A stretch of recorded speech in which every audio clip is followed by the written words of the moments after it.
بسم الله الرحمن الرحيم. اللهم صل وسلم وبارك على سيدنا محمد وعلى آله وصحبه أجمعين. أهلا بيكم في قناة مطبخنا المصري.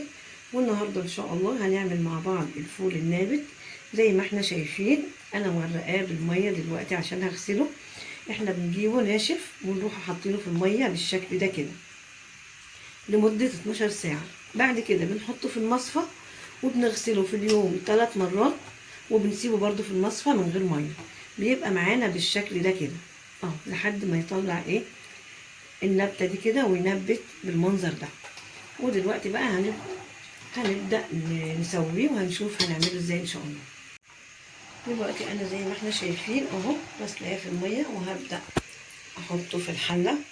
طبعا الميه بارده او سخنه مش هتفرق، والكميه زي ما احنا عايزين اهو كده. بس كده، بس هو ما بيقعدش بعد ما ينبت، ما بنسيبوش فترة. يعني بعد ما ينبت كتير يوم واحد وبنسويه، عشان ايه؟ طول ما هو قاعد النبتة بتاعته بتطول، فما بينفعش بقى بعد كده يتاكل. بس كده. حط بقى في المية، بنجيب ليمونتين 3 حسب ما انت عايزة تزودي عن كده زودي. هو المفروض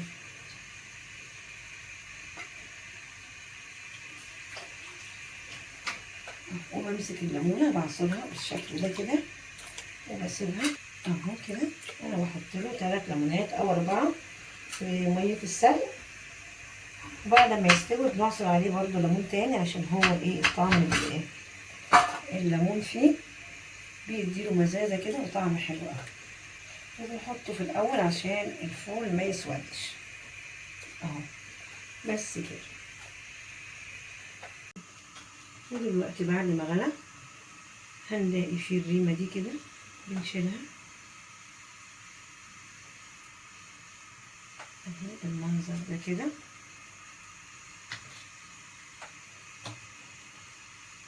انا زودت دلوقتي ميه عشان كده ايه مش بيغلي يعني.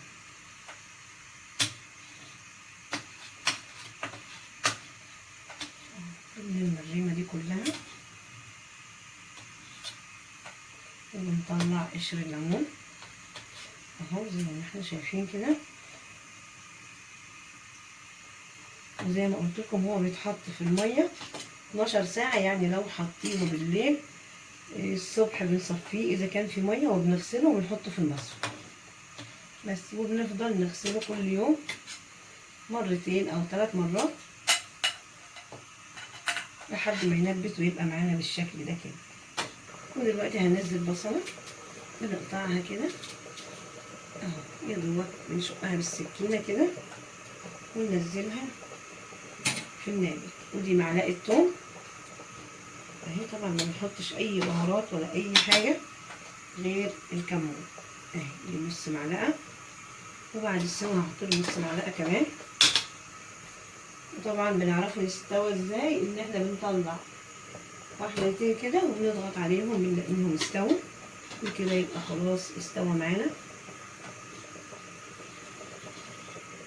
وهنشوف هنعمل ايه كمان ان شاء الله مع بعض. ودلوقتي زي ما احنا شايفين النابت استوى خالص اهو. هنطلع البصله بس كده. برضو بنلم لو في ريمه بنلمها. ودلوقتي هنبدا نعمل له الطشه. ودلوقتي هنبدا نعمل الطشه انا بعملها بالزيت، بس اللي حابب يعملها بالسمنه براحته، بس هو بيتعمل بالزيت. يعني الطشه بتاعته بتتعمل بالزيت.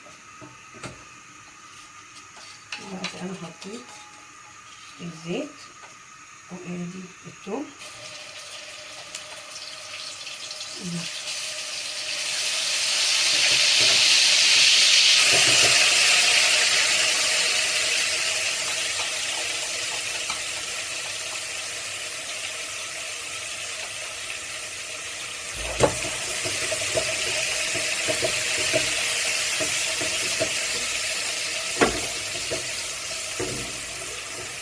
بس كده انا هرسى الثوم لحد ملح، وهضيف عليه نص معلقه كمون برضه.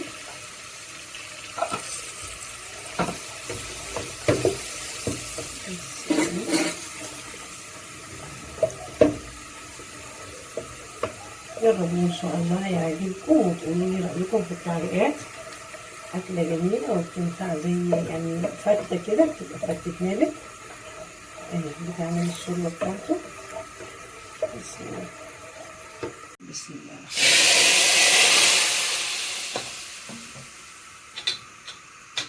أيوة.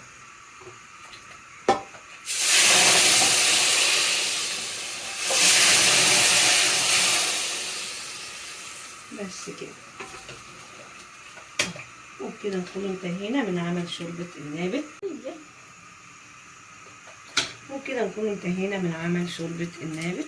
جربوا ان شاء الله هيعجبكم، وبالهنا والشفا. واذا عجبكم الفيديو ما تنسوش اللايك والشير والاشتراك في القناة وتفعيل الجرس.